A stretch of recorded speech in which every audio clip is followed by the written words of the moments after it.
They asked me to speak. Valedictorian, they said, making it sound like a kind of weight they'd decided I was strong enough to carry. I stood behind the podium in the gymnasium, palms sweating under the dim spotlights and the heavy heat of June. Behind me, the folding chairs bristled with black gowns. Above, someone's balloon floated listlessly among the rafters. I cleared my throat. I've written and rewritten this speech 100 times, on napkins, margins of sheet music, the back of my math textbook. All I wanted was to say, this is just the start, that dreams are ridiculous until they aren't. I caught a glimpse of my Uncle Martin in the front row, his cocksure half-smile, arms folded across his suit. Mom was next to him, stiff, not smiling, eyes darting past me towards Dad, and Dad looked everywhere but at me. I tried to hold on to that moment, the hush before I opened my mouth. I stand here not just as a student, I began, heart thumping, but as a violinist?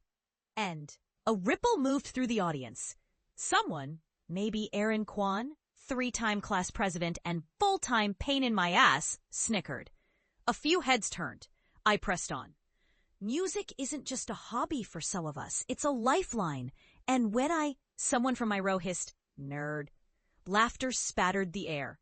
Mr. Findley, the principal, shifted uneasily behind me, his hand signaling as if to wind me up quickly. I looked out at my family. Mom waved her hand in a frantic, move on gesture. Dad put a finger to his lips, eyes hard. I inhaled. When I play, I tried again. I feel like a sharp voice from the back. Someone's parent rang out.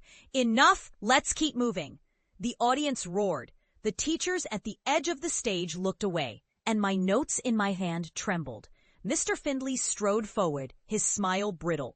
He took the mic gently, steered me aside. Thank you, Robin. That was lovely. And now on to the awards. My ears rang. I shuffled away, cheeks burning, fists clenched around the written pages of a dream bigger than this city and everyone in it.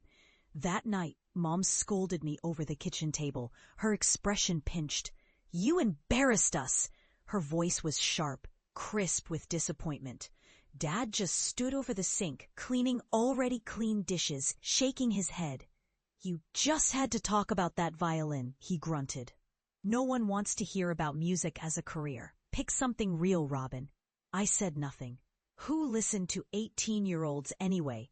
Especially 18-year-olds who practiced Vivaldi in the woods behind their houses because the neighbors complained. That summer felt endless. Family dinners were silent, punctuated by Mom's worried glances and Dad's gruff lectures about useful skills. Uncle Martin dropped by twice, always lingering by the fridge, reminding me with a wink that no one gets paid to play fiddle. Each time, it carved off a sliver more of what I'd carried with me. But in the deepest part of night, when the house slept and only the soft city hum drifted through the open window, I closed my door, rosined my bow, and filled the darkness with music. University started. I didn't go. My parents couldn't afford to send me, they said. In truth, they just didn't want another 4 years of aimless practicing. I tracked down a part-time job at a dusty bookshop on Main. The pay was nothing, but the old man who owned it let me practice in the back room after closing, notes echoing off the towers of unsold Stephen King novels. I scraped together enough for private lessons, sometimes skipping dinners to save money. The streets of Vancouver glowed blue and orange with the city's restless hunger. When no one would have me, I busked on Granville, the sound of the SkyTrain trembling overhead, bumbling drunks weaving past. A few coins smacking my empty violin case. People rarely listened. Some threw insults, get a real job, or practicing for the circus. The worst was the neighbor in our crumbling apartment block, slamming his fist into my wall so hard the picture frames rattled.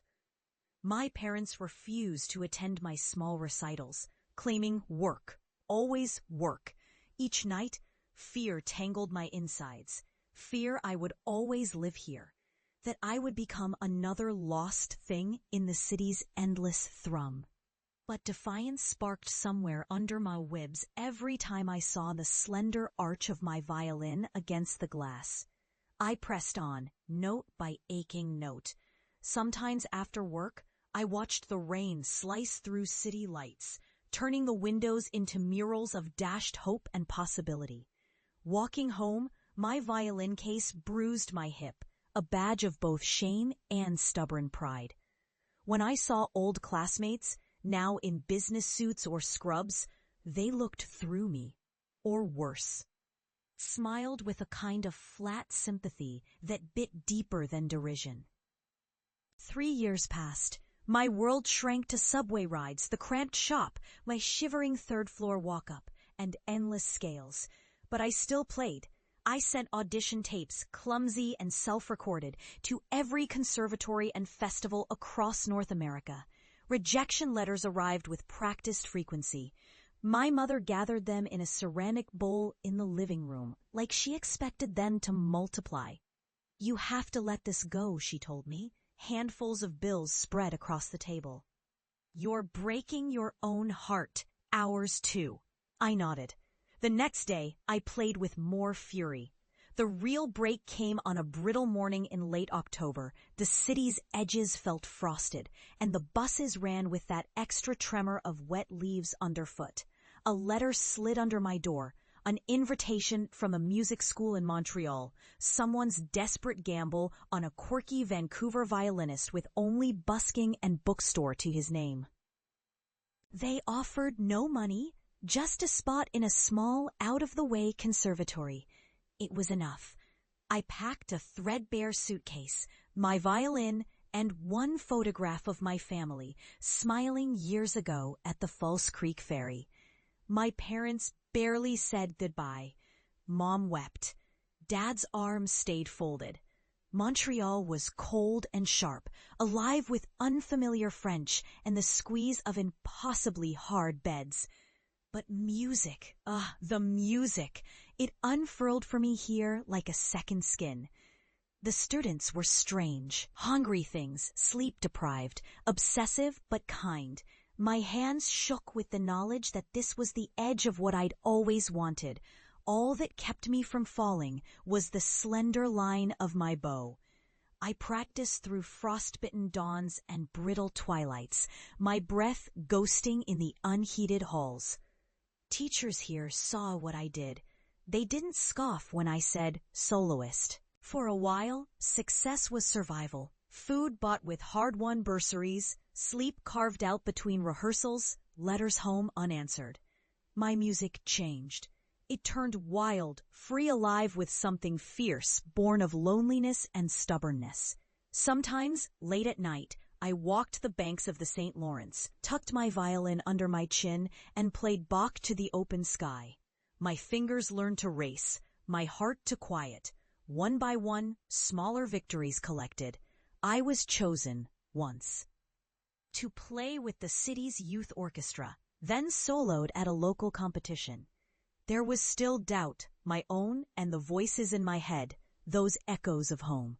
But every standing ovation dulled them a little. Each time I mailed another photo back to Vancouver, a shot of a stage, a medal, a program with my name. My parents' responses were oddly late, polite but cool. Time undid some of the old wounds. I traveled. I played as an understudy for a well-known soloist who tore his ligament mid-tour. And for those few nights, my name soared on the lips of strangers and in the papers. I called home after the last curtain call. Mom listened, but her voice was quiet. "You sound tired," she said. "Come home, Robin." But I didn't. I chased what few invitations came, and each time they grew broader. Vienna, Dresden, San Francisco. I spoke less and played more. Each note grew lighter. Less burdened by the ghosts of that Vancouver gymnasium. Years passed. I returned to Vancouver only once, shivering in a borrowed coat, my violin case scuffed and travel-worn. I carried memories, not medals. My parents met me at the station. Home was quieter now, dustier, the furniture askew. There was a new edge to Dad's hair, thinner at the temples. Mom moved slower, hands stiff. They hosted a dinner, Dad tight-lipped, Mom bustling. Uncle Martin came, laughter always 3 steps ahead of his words.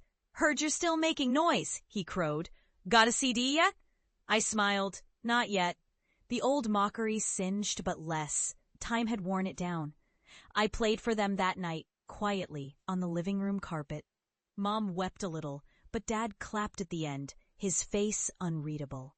When I left for Zurich 2 weeks later, and then Paris, then Tokyo, it was different. The ache of rejection no longer hollowed out my chest. It lived alongside pride, pulsing quietly like a second heart. I'd survived, and now, sometimes, I thrived. The biggest break came the following spring.